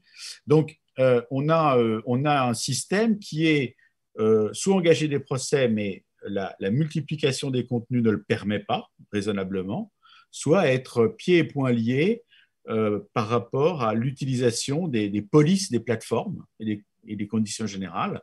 On n'a pas d'autre possibilité aujourd'hui que ça. Est-ce que vous attendez quelque chose de la puissance européenne? Je viens après vers Adina Revol, mais on disait tout à l'heure, sans l'Europe, on ne peut rien faire, ou on peut agir au niveau juridique national, je dirais. Ça semble impossible. Alors, c'est certainement le bon échelon, l'échelon international, puisque en effet, l'échelon d'un droit national n'a plus de sens aujourd'hui avec le web. C'est certainement le bon échelon. Vous savez qu'il y a un projet en cours qu'on appelle le projet de DSA, Digital Service Act, qui a été lancé il y a bientôt un an, puisqu'il a été annoncé en décembre dernier par la Commission. Le mécanisme qui est mis en place dans le Digital Service Act est un mécanisme qui est à peu près équivalent à celui qui a été mis en place par la loi française de respect des principes de la République, fin août, qui consiste à faire peser sur les grandes plateformes une obligation de moyens et pas une obligation de résultats. C'est-à-dire qu'ils doivent mettre, en effet, les moyens pour lutter contre les contenus de haine. Aujourd'hui, ce sont les contenus de haine, ce ne sont pas les contenus de désinformation. Mais on pourrait imaginer de dupliquer ce modèle à des contenus de désinformation. En l'état, ce n'est pas le projet. Je parle sous le contrôle de notre représentante de l'Union européenne, mais ce n'est pas le projet. Donc, une obligation de moyens qui pèse sur les plateformes, elles doivent notamment mettre autre chose que des algorithmes pour vérifier quels sont les contenus. Et ensuite, quelles sanctions la sanction qu'a trouvée le droit français, qui est aussi la sanction prévue par le Digital Service Act, c'est une amende qui serait proportionnée au chiffre d'affaires mondial, ce qui commence à faire quand même pas mal, qui serait susceptible d'être prononcée. Donc en France, ce serait prononcé par le CSA, enfin aujourd'hui Arcom, puisque maintenant il faut se mettre dans l'idée que le CSA n'existe plus. Voilà. Et c'est aussi le modèle du Digital Service Act, avec une autorité nationale qui serait susceptible de vérifier que les plateformes mettent des moyens dans la lutte contre la haine. C'est tout ce qu'on a, mais on peut imaginer que l'Europe aille plus loin et duplique ce modèle à la désinformation. Adina Revol, je vous pose logiquement la question en réaction aux propos de Maître Bigot. Si vous pouvez brancher votre micro, madame, s'il vous plaît. Concrètement, donc l'Europe avance, mais est-ce que vous allez aller plus loin sur cette directive, enfin sur ce Digital Service Act? Oui, effectivement, vous avez raison de le mentionner. L'Europe, c'est la bonne échelle d'agir parce que effectivement, on est sur un cadre qui dépasse l'État-nation et donc il faut agir. Et donc, ce que la Commission a déjà fait il y a un an avec le Digital Service Act. Et donc, l'idée, c'est de rendre les plateformes beaucoup plus transparentes, de les responsabiliser. Et notamment, donc, on met l'accent sur les plateformes dites systémiques, donc celles qui ont un pouvoir très important sur le marché. Et donc, effectivement, ce qu'on propose, c'est un cadre de co-régulation à travers de codes de bonne conduite pour faire face aux Est-ce que risques ça a donné des systémiques. résultats jusqu'à présent? Est-ce que Pardon. Et donc, en fait, donc la commission a proposé, parce que la commission ne fait que proposer en fait un texte, donc elle a proposé au mois de décembre l'année dernière. Et donc, comme je disais déjà dans ma présentation au début, c'est que maintenant, on est dans un processus qui est de négociation interinstitutionnelle entre les États membres et le Parlement européen. Donc, les États ont trouvé une position, le Parlement est en train de trouver aussi sa position et donc, vraisemblablement, on aura un texte finalisé pendant la présidence française du Conseil de l'Union européenne. Et donc, un texte qui est proposé par la Commission, bien sûr, ensuite sera discuté par les États et par les députés européens. Et donc, in fine, on aura un accord vraisemblablement en début d'année prochaine pour avoir un cadre de régulation plus fort au niveau européen pour lutter contre les risques systémiques liés à la désinformation. Mais est-ce que les GAFAM vont se laisser faire, les Google, Amazon, Facebook, Apple, Microsoft, enfin surtout les GAFA, on va dire, est-ce qu'ils vont se laisser faire? Parce qu'on l'a vu sur la question de la fiscalité, ils continuent à se battre comme des diables et bon, visiblement, voilà, ils y arrivent bien. L'information, c'est un domaine tellement sensible, de plus en plus sensible sur le plan politique, sanitaire, etc. Est-ce qu'ils vont se laisser faire? Enfin, vous devez être confronté, j'imagine, des réticences très fortes de la part de ces grands groupes. Alors, écoutez, sur la question de ce qu'on appelle en fait la taxe numérique, en fait, aujourd'hui, on a au niveau mondial un accord au niveau de l'OCDE, ça a toujours Oui, été la mais ça a position été très long à trouver, donc en matière d'information, on imagine que ça risque d'être Oui, mais en fait, problématique. effectivement, c'était long à trouver, mais c'était ce que l'accord qui a été trouvé, c'est un accord révolutionnaire. On pourrait même dire que c'est une révolution copernicienne du système de fiscalité mondial. Et donc, c'est quelque chose de très concret. Et donc, dans ce cadre-là, on voit que des progrès sont possibles lorsque le multilatéralisme fonctionne.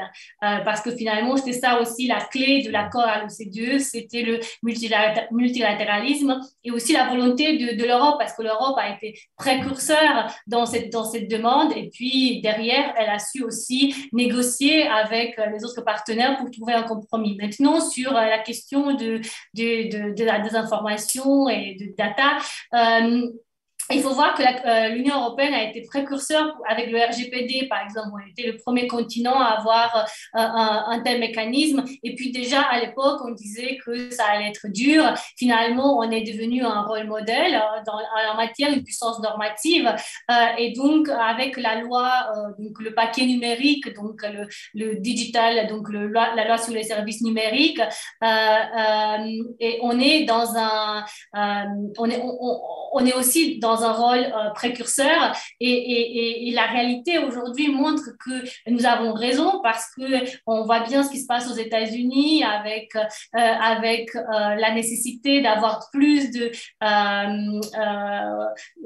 comment dire que les algorithmes deviennent beaucoup plus transparents, d'avoir plus de transparence et donc nous on a été précurseurs au niveau européen parce que nous avons déjà proposé ce paquet numérique en décembre 2020. Donc, comme pour le RGPD, avec le DSA, nous avons été précurseurs. Maintenant, si vous voulez, on ne peut pas avoir tous les résultats d'un coup. Donc, l'Europe ne s'est pas construit en un jour. On est dans un processus qui est incrémental, en fait. Et donc, on avance petit à petit pour avoir des réalisations concrètes parce qu'in fine, cette loi, quand elle sera adoptée, donc vraisemblablement sous présidence française, ça va avoir il y a encore beaucoup de travail. Il y a encore beaucoup de travail. Éric Naon, vous croyez en l'Europe, vous, sur cette régulation, on va dire? De toute façon, ça ne peut venir. Alors, est-ce que je crois en l'Europe? Je ne sais pas. J'aimerais, évidemment, je pense que ça ne peut venir que de là. Parce qu'aujourd'hui, un constat, j'en vais enfoncer une porte ouverte avec une énorme hache, mais les industries numériques, les plateformes sont une des seules à ne pas être régulées. Et effectivement, hein, le propre des différents chercheurs, c'est de regarder un petit peu, de voir où sont les problèmes. Et on voit bien, en discutant avec différents collègues, que que les plateformes ne sont pas spécialement régulées, hein, que ce soit sur les taxes, mais aussi sur la régulation de l'information. Et aujourd'hui, à ma petite échelle, je ne vois plus que ça, je ne vois plus qu'une régulation assez forte et assez ferme pour endiguer l'épidémie. Parce qu'effectivement, le journaliste ne peut pas tout, l'enseignant ne peut pas tout. L'éducation aux médias, c'est super, on en fait au maximum et il faut saluer tous les efforts qui sont faits, mais ils doivent être aussi faits par toutes et tous. Et si on n'a que de l'éducation aux médias pour dire attention, c'est pas bien, ça reviendrait à dire à aller dans les écoles pour leur dire que fumer n'est pas bien. C'est exactement le même. Moi, je vois aujourd'hui des abus de plateformes. Là, je m'engage un petit peu à titre personnel, mais je vois des abus des plateformes, des GAFAM, qui sont pour moi des mêmes systèmes que ce qu'on a pu voir dans les industries du tabac ou les lobbies du sucre. Et on a un vrai besoin d'une régulation forte. Et aujourd'hui, elle ne peut venir que d'un plan supranational et de l'Europe. Enfin, sinon, je ne vois pas. Je ne crois pas en l'autorégulation en cette manière, en tout cas. J'avais, enfin, là, pour revenir un peu, peut-être, toujours parler autour des plateformes. Moi, j'avais été auditionnée à l'Assemblée à l'époque par Bruno Studer et la commission, certains députés qui travaillaient autour de la loi justement pour lutter contre les fake news, alors en période politique là justement, et la difficulté que moi je soulevais aussi et qui était un peu générale, c'était de dire comment on définit ce qui est une info vraie ou pas. C'est-à-dire, qui le décide? Et le juge, est-ce que le juge aujourd'hui, on peut dire que quelqu'un est capable de dire ça, c'est une info vraie, ça, c'est une info fausse? Sur quoi on se base? Et la difficulté, pour moi, elle était là. Elle était dans cette définition-là même de qu'est-ce qu'est une vraie info et une fausse info. Et parfois, c'est ténu. Enfin, je veux dire, il y a des choses qui sont évidentes, bien évidemment, des choses grossières, voilà. Mais parfois, c'est aussi une interprétation, c'est aussi une manière un peu détournée entre je vous disais tout à l'heure, de la malveillance ou parfois aussi de la méconnaissance. Enfin, et ce débat, lui, il n'est pas réglé, je pense. Et d'autant que la puissance publique a failli légiférer sur cela, puisqu'il y a 1 ou 2 ans, on a eu une loi. C'est à cette occasion-là, moi, que j'avais été entendue. Absolument. Et donc, pour compléter ce que vous dites, effectivement, nous, à l'AGEF, nous avions regardé et rencontré des responsables pour leur expliquer concrètement, parce que le risque était qu'une entreprise, si elle apprend que soit un lanceur d'alerte ou qu'une information qui lui déplaît va être diffusée, ou si un parti politique estime que tel propos ne doit pas être apporté, il y avait en germe dans la loi la possibilité pour soit l'industrie, enfin l'entreprise ou d'autres corps, même associatif, de saisir un juge en référé. Saisir un juge en référé, ça veut dire que le juge a 48 heures pour trancher. Nous, en tant que journalistes, notre métier, c'est d'enquêter et justement de recouper les informations. Et ça, parfois, ça prend plusieurs jours, plusieurs semaines, plusieurs mois, plusieurs années. Et donc, comment un juge, aussi compétent soit-il, peut-il trancher en référé en 48 heures? C'était une aberration et ce point, je crois, Exactement mon point de vue. Saisi. Et dans ce cas-là, il s'appuyait sur qui? C'est-à-dire que s'il demandait dans ce cas-là une assistance, à qui enfin, je veux dire, ça ne peut pas être un média. Enfin, je veux dire, c'est trop compliqué en fait. Oui. Maître Bigot, justement, le risque d'une trop grande judiciarisation n'est-il pas de voir le politique ou l'entreprise tenter de faire taire le journaliste? Où est-ce qu'on en est d'ailleurs de la législation en la matière? Alors, j'ai l'impression qu'on parle de deux choses qui sont un petit peu différentes. L'Association des journalistes économiques et financiers avait été particulièrement montée au créneau sur la loi secret des affaires. Et en termes de secret des affaires, donc il y a une loi française pour protéger le secret des affaires qui est récente, qui met en œuvre une directive qui est une directive européenne, mais dans cette loi et dans cette directive, il y a une exception à la protection du secret des affaires qui est l'exercice de la liberté de la presse. Bon. Donc, c'est un peu le verre à moitié vide ou à moitié plein, c'est-à-dire que la loi sur le secret des affaires ne peut pas être utilisée pour bâillonner un journaliste. Bon. L'ennui, c'est que la loi sur le secret des affaires peut être utilisée pour bâillonner une source d'un journaliste. Ce qui veut dire que finalement, on ne peut pas sanctionner un journaliste, mais on peut peut-être lui couper le robinet des informations, ce qui est un vrai problème. Donc ça, c'est la loi secret des affaires. Et puis, il y a la loi manipulation de l'information en période électorale, qui était évoquée par Madame Cognac. Et là, donc c'est une loi qui est passée en 2018, qui est passée et qui est un texte inséré dans le code électoral et qui réprime toute diffusion de fausses informations visant à altérer un scrutin. Donc, il y a quand même un certain nombre de garde-fous. Il faut être d'abord dans une période électorale, bornée comme telle. Hein, la campagne doit avoir démarré. Et puis, il faut que ce soit expressément une information fausse. Alors, vous demandiez qui allait décider de la véracité de l'information. Moi, je suis comme vous, je pense que ce n'est pas au droit de décider ce qui est vrai ou faux. Je fais une exception toutefois pour le négationnisme, hein, où là, il est ancré dans la loi que la négation d'un certain nombre de génocides, la Shoah et d'autres génocides, c'est un délit parce que le droit l'a reconnu comme tel et ça a été validé de manière constitutionnelle. Mais en dehors de ce cas de figure-là, ce n'est pas le droit qui doit décider quelle information est vraie ou fausse. Ça, c'est le problème des journalistes. Bon. En revanche, le juge, il va juger sur ce qu'on lui apporte, bien sûr. Donc, si vous avez un candidat qui décide d'attaquer en référé en utilisant cette loi sur la manipulation de l'information, c'est à lui d'apporter les éléments pour montrer qu'une information fausse a été diffusée. Si les éléments ne sont pas convaincants, le juge le déboutera. Hein. Mais le juge, il n'a pas de pouvoir d'initiative. Il a le pouvoir d'apprécier les preuves qu'on va lui donner. Et ça, il sait faire, hein, c'est son job.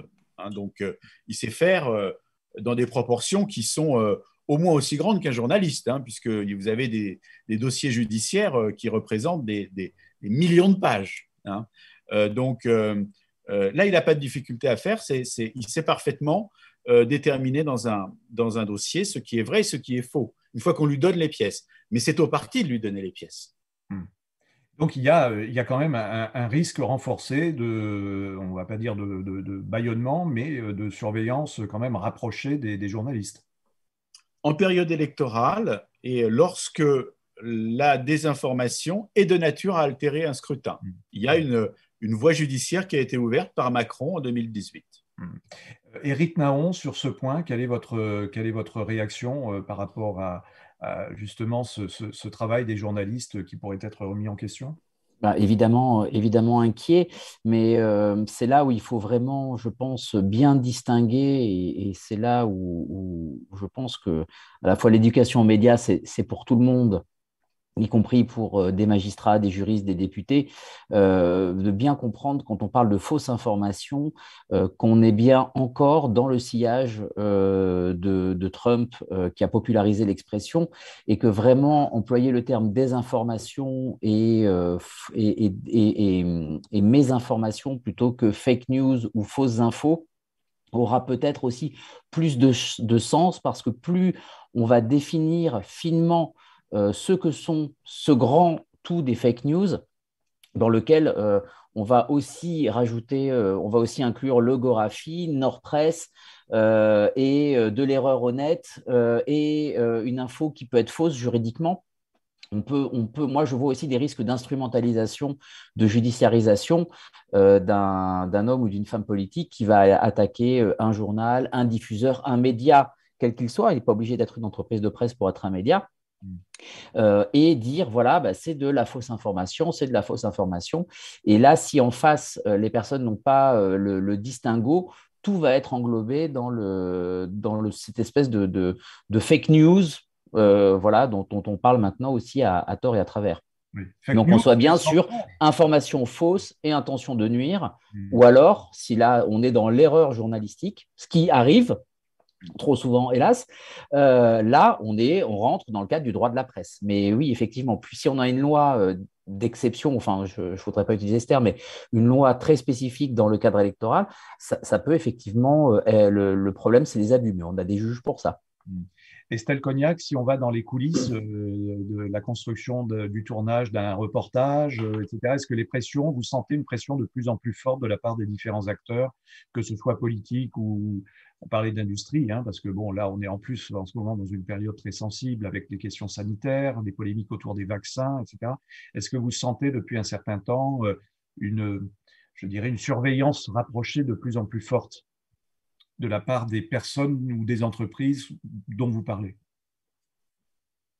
Non, je dirais pas. Enfin, moi, ça fait plus de 20 ans que je suis journaliste et j'ai jamais, de toute façon, été témoin de consignes ou de choses quand on fait des révélations parfois sur des hommes politiques. On peut avoir des mécontentements, on peut être d'ailleurs attaqué en justice ou des choses comme ça. Euh, ce que moi j'ai plus ressenti, c'est la montée de la défiance dans les médias et d'une certaine agressivité dans les manifestations.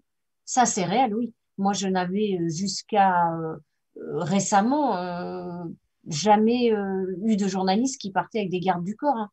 Je veux te dire, à part quand on va sur des terrains de guerre. Mais en tout cas, en France, dans une manifestation, avoir un garde du corps qui accompagne un journaliste, c'est très nouveau. Ça a démarré sur les manifs Gilets jaunes et puis maintenant dans des manifs anti-vax, hein, on a eu le cas, on a des agressions de certains de nos journalistes par des gens, enfin je veux dire, comme ça, il suffit qu'ils voient qu'on est journaliste et ils tombent dessus et parfois avec une certaine violence. On a mis en place des assistances psychologiques, on met en place des formations pour pouvoir réagir en cas d'agression dans les manifestations. Ça, c'est nouveau. Oui, ça, c'est nouveau. Et surtout, cette violence, c'est-à-dire que non seulement on reproche aux journalistes de relayer ou discours d'État ou des choses comme ça, mais là, il y a une violence physique, en fait, qui se manifeste, qui n'existait pas. Ça, c'est la réalité depuis les Gilets jaunes et particulièrement là, avec les manifs anti-pass sanitaire où c'est reparti, on va dire, on s'est reparti. Et ça, je trouve, c'est inquiétant. L'attention vient de la base, en fait, et ce n'est pas une volonté de bâillonnement de la part des leaders d'opinion, en fait, hein, c'est ce que vous dites. Non, moi, je dirais pas ça. Enfin, je veux dire, aujourd'hui, on ne nous empêche pas de parler et d'enquêter. On a une cellule d'investigation à Radio France qui est membre de consortium d'enquête, les Panama Papers, Paradise Papers, l'affaire Pegasus, etc. On a des enquêtes sur tout. On a sorti des choses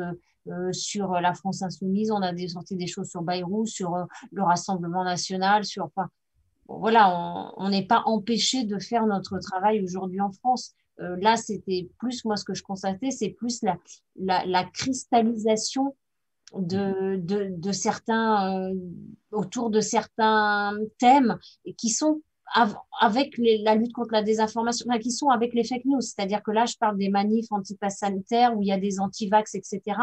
Cette thématique-là, elle cristallise, on voit bien qu'elle déchire, il y a une certaine violence dans les propos qui s'affrontent et on la vit sur le terrain dans les manifestations où on a des journalistes qui sont pris à partie et pas par, je parle pas de gens black bloc cagoulés, hein. ou voilà, des gens qui sont là, qui manifestent, ou tout de suite, ils repèrent quelqu'un qui est journaliste et on va être attaqué, agressé, traité de collabo. Enfin, nous, on a une journaliste, moi, je dirais quand même que c'est grave, hein, on a une journaliste il n'y a pas très longtemps qui était comme ça dans une manif, qui a été traitée de collabo et dont la grand-mère est morte dans les camps. Et elle a très, très mal vécu les attaques qu'elle a pu subir, ce que je comprends. Oui, Éric ne, Caron, ne- vous ne vouliez- pensez pas, oui, ne pensez pas que ça n'est pas lié, parce qu'effectivement, on parle, je parle aux personnes qui nous regardent, ne pensez pas que ça n'est pas lié, parce qu'on est à mon sens, sur une conséquence directe de la désinformation dans la rue. Ce n'est pas parce que c'est sur les réseaux sociaux que c'est virtuel, hein. On va encore reprendre le pouvoir des mots, mais virtuel, c'est qui n'existe virtuellement pas. Or, cette désinformation, elle existe, elle se propage sur les réseaux sociaux ou dans les boucles WhatsApp ou Telegram ou Signal. Mais elle a un impact direct que l'on retrouve évidemment dans la rue, dans les réunions de famille. Et effectivement, il y a une montée de la défiance des journalistes hein, qu'on observe à tout niveau. Les formations, par exemple, que l'on donnait auparavant à quelques étudiants pour terrain de guerre, etc., sont maintenant déployées dès la première année parce que dès qu'on envoie un élève sur un micro-trottoir, il y a un risque de se faire insulter ou pire. Donc, et ça, c'est une conséquence directe de la désinformation dans la rue. Alors, est-ce que je dirais, euh, euh, volonté de recherche de la vérité, hein, pardon, les mots sont peut-être un peu lourds, mais est-ce que tout cela a un coût supplémentaire pour les rédactions, pour les médias, qu'ils n'avaient auparavant, en fait? Ces problèmes de relations avec les auditrices, les auditeurs ont toujours existé, heureusement, d'ailleurs, il y a un débat. Mais Estelle Cognac, est-ce que ça coûte plus cher aujourd'hui de chercher, de certifier l'information? Est-ce que ça demande plus de moyens? Alors, vous parliez des gardes du corps. Bon, bah, ça, c'est un coût, évidemment, supplémentaire. Mais est-ce que sur le fonctionnement quotidien d'une rédaction, cette recherche coûte concrètement? Et est-ce que vous l'avez chiffré? Alors, chiffré, non. Effectivement, il y a le coût précis de ce que je disais sur les mesures de sécurité et ce que disait Eric, ce que je disais aussi sur les formations éventuelles de nos journalistes, à la fois psychologiques, mais aussi de terrain. Avant, on a une formation avec l'armée sur les terrains de guerre. Bon, ben maintenant, voilà, on en a d'autres. Je dirais après, nous, c'est on a consacré des moyens à la lutte contre la désinformation. Que ce soit dans l'éducation aux médias, que ce soit en créant cette agence, que ce soit en fait, on a redirigé, je dirais, des moyens vers ces problématiques-là, puisqu'on en a conscience. Donc, plus cher, ça dépend. On a aussi parfois redéployé des moyens qui existaient déjà ailleurs, où on a pu aussi investir de manière particulière en recrutant des journalistes, en créant éventuellement voilà, alors des postes, pas toujours, mais c'est plutôt du redéploiement. Je dirais que c'est plus ça, les priorités sont différentes. Voilà. Mais après, je ne sais pas, nous, en année présidentielle, il est évident qu'on met l'accent sur la lutte contre la désinformation, sur l'explication, le décryptage autour de la campagne. On a beaucoup de rendez-vous antennes dans la matinale, dans nos tranches d'information, dans les informés le soir, notre émission. Donc, on a décidé de dédier beaucoup de ressources journalistiques sur cette thématique.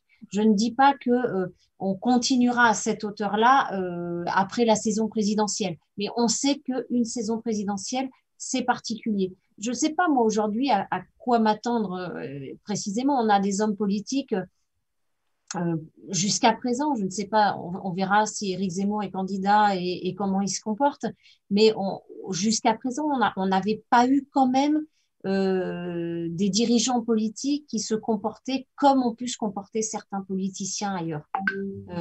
Voilà, sur le fait, je dirais, de mentir, comme a pu faire Trump ou avec le Brexit en Angleterre. On n'a pas aujourd'hui, on n'avait quand même pas un comportement de nos hommes politiques poussé à ce curseur-là, je dirais. Donc, je ne sais pas comment ils vont continuer à se comporter. Mais... Maître Bigot, concernant, on voit le travail énorme qui reste à faire hein, sur les bonnes relations entre les différents acteurs, le poids de la justice, etc. À vos yeux de juriste, quelle serait, et après, bon, ça c'est à confronter avec les journalistes, mais quelle serait la bonne régulation, si tant est qu'on puisse parler d'une régulation de l'information aujourd'hui en France et en Europe? Est-ce que ça peut reposer sur des actes et des bases concrètes? Sur la question de la désinformation pure, hein, c'est-à-dire pas la malinformation qu'évoquait M. Naon, qui là nous amène à des infractions précises, évidemment, quand on harcèle, quand on diffame, il faut qu'il y ait des textes et puis que l'organe de presse réponde de son activité devant un juge qui tranche, et c'est bien normal. La liberté d'expression absolue n'existe pas. Pour ce qui concerne la désinformation pure, je considère que ce n'est pas le droit qui doit s'en emparer. C'est ma position. Ce n'est pas que je suis favorable à la désinformation, c'est que je pense que la vérité ne naît pas d'un texte de loi, mais naît d'une confrontation dans la société des idées, des gens, et pas d'une discussion dans l'hémicycle de l'Assemblée nationale sur ce qu'il faut dire et ne pas dire. Voilà. Donc, je suis plutôt sur une ligne plutôt libertaire, je dirais. Non pas que je pense que la liberté d'expression doit être absolue, mais elle doit en quelque sorte s'autoréguler, voilà, par les acteurs eux-mêmes. Voilà. Et par ailleurs, je suis un peu... il y a le modèle de régulation qui existe, que j'évoquais tout à l'heure, qui est le modèle CSA, hein, c'est-à-dire, voilà, telle radio, telle télé a diffusé une information qui ne correspond pas à l'exigence d'honnêteté, je vais la sanctionner. Bon. Ce modèle, je le trouve très dangereux, hein, parce que comment définir un journaliste honnête? Est-ce que quand on donne un angle à un papier, on est malhonnête?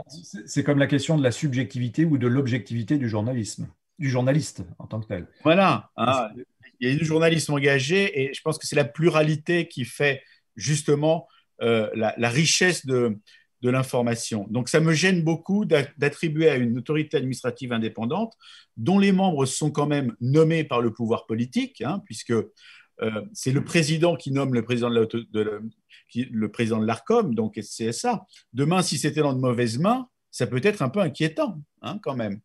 Donc, je ne suis pas du tout favorable à ce modèle. Et en même temps, il faut dire que si on regarde un petit peu dans le rétroviseur, les conditions dans lesquelles le CSA est intervenu jusqu'ici sont des conditions très raisonnables, très raisonnées, hein.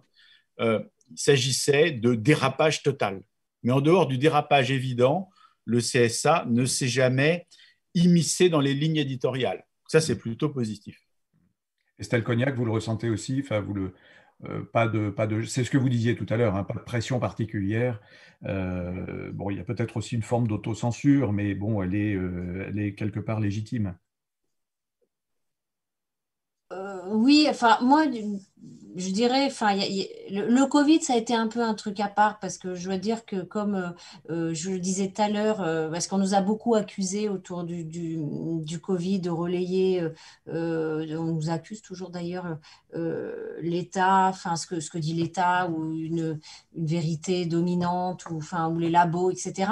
Je dirais qu'il y a eu un épisode qui était un peu nouveau quand même avec le fait qu'on n'est pas, c'était beaucoup plus compliqué de vérifier les choses, puisqu'on n'avait pas d'études, que c'était une maladie nouvelle, qu'il y avait un peu rien. Donc là, on a eu une difficulté, moi, je trouve, sur ça. On a mis du temps. Nous, nos journalistes santé nous ont aidés d'abord à identifier des médecins, parce qu'il a fallu faire un travail autour des experts, hein, des médecins. On voyait bien qu'il y en avait plein les plateaux. Certains, ils connaissaient quelque chose ou pas. Au début, d'ailleurs, tous pas grand-chose.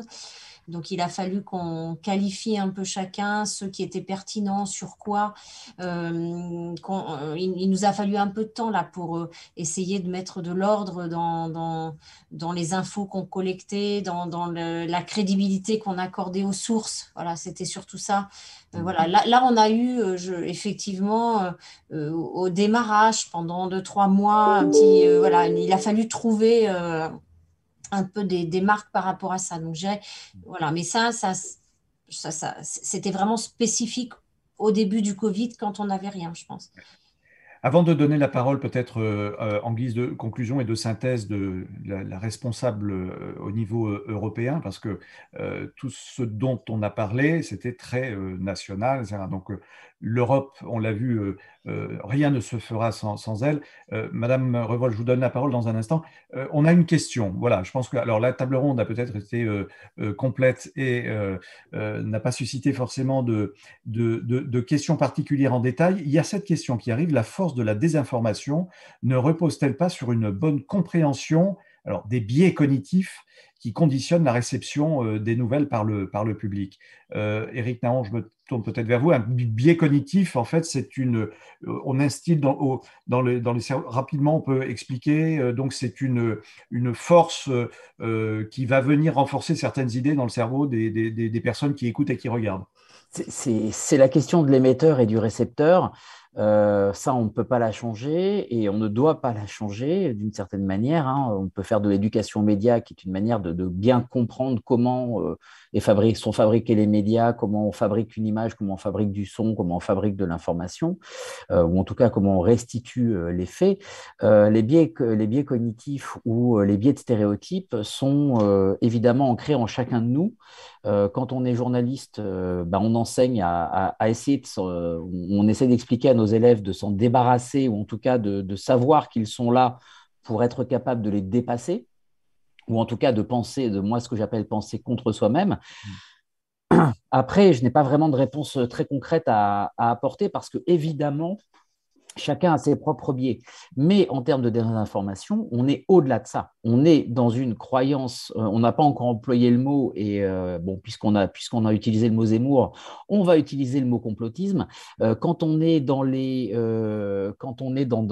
des univers de désinformation tels qu'on commence à être ce qu'on appelait avant conspirationniste, aujourd'hui complotiste, mais en tout cas, on s'enferme dans une vision du monde qui n'est plus basée que sur des opinions et sur aucun fait réel, eh bien là, évidemment, on est au-delà du biais cognitif. Donc là, il y a quelque chose, le droit est impuissant, le journaliste est impuissant, et il y a peut-être une autre solution je parlais de quand on est contaminé aux fake news, il y a peut-être une solution de décontamination d'une certaine manière, ou en tout cas d'un nécessaire retour à un univers complexe fait de faits réels qui peuvent ne pas nous plaire. Les chantiers sont énormes. Très rapidement, en guise de conclusion, Adina Revol, que vous inspire en tant que porte-parole de la Commission européenne? Là, les chantiers sont nombreux et ça vous donne plein d'idées. Vous en avez déjà entamé beaucoup, mais vous allez aller de l'avant sur certains autres? Les chantiers sont très nombreux et la période qui s'ouvre, ça a été déjà mentionné, on a parlé de la présidentielle, mais il s'agit aussi d'une période riche au niveau européen puisque la France aura la présidence du Conseil de l'Union européenne. Donc, ceci va rajouter beaucoup plus de débats sur l'Union européenne. On voit déjà que le débat en vue de la présidentielle est très riche sur le rôle de l'Union européenne, qu'on parle de souveraineté européenne, de primauté du droit européen, ou qu'on parle juste de la vaccination, de la crise sanitaire. Donc, il s'agit en fait d'une multitude des sujets. Et j'aimerais en fait conclure cette table ronde en ouvrant un peu sur l'avenir parce que aujourd'hui, on a beaucoup parlé des informations. C'est un sujet évidemment très important et au niveau européen. Table ronde, hein. Et en fait, au niveau européen, nous allons proposer au mois de décembre, ça a été mentionné en filigrane, une loi pour la protection des journalistes. C'est un sujet qui est très important au niveau de la Commission européenne. Un certain nombre de journalistes en Europe ont été justement victimes, donc, notamment en Malte, aux Pays-Bas. Donc, il s'agit de mettre en place des mécanismes au niveau européen parce que c'est la bonne échelle, encore une fois, pour protéger les journalistes. Et ensuite, dans la désinformation, il y a aussi un autre angle, c'est les menaces hybrides, parce que finalement, dans la désinformation, il y a une dimension de menace hybride de puissance extérieure à l'Union européenne qui cherche à nous affaiblir. Et ça fait partie, en fait, de la réponse européenne pour renforcer la défense européenne. Et c'est un des chantiers qui a été énoncé par la présidente von der Leyen dans son discours sur l'état de l'Union en septembre. Donc, nous allons travailler pour mieux coordonner les menaces, la coordination des menaces hybrides au niveau de l'Union européenne. Et dernier point, l'éducation. L'éducation, c'est un sujet très, très important pour que tout chacun puisse avoir un avis éclairé sur la question en respectant les faits, tout en préservant la pluralité des opinions. Merci beaucoup. Merci à vous toutes et tous d'avoir participé à cette table ronde passionnante. On pourrait continuer pendant des heures. On aura certainement l'occasion d'y revenir lors des prochaines journées de l'économie à Lyon ou dans d'autres circonstances. Merci infiniment pour vos éclairages, mesdames et messieurs. Merci à vous toutes et tous qui étiez derrière vos écrans. Évidemment, vous allez pouvoir retrouver le replay de ce sujet pour poursuivre la réflexion sur le site des GECO. Merci beaucoup et bonne continuation. Merci. Merci. Merci. Au revoir. Au revoir, merci.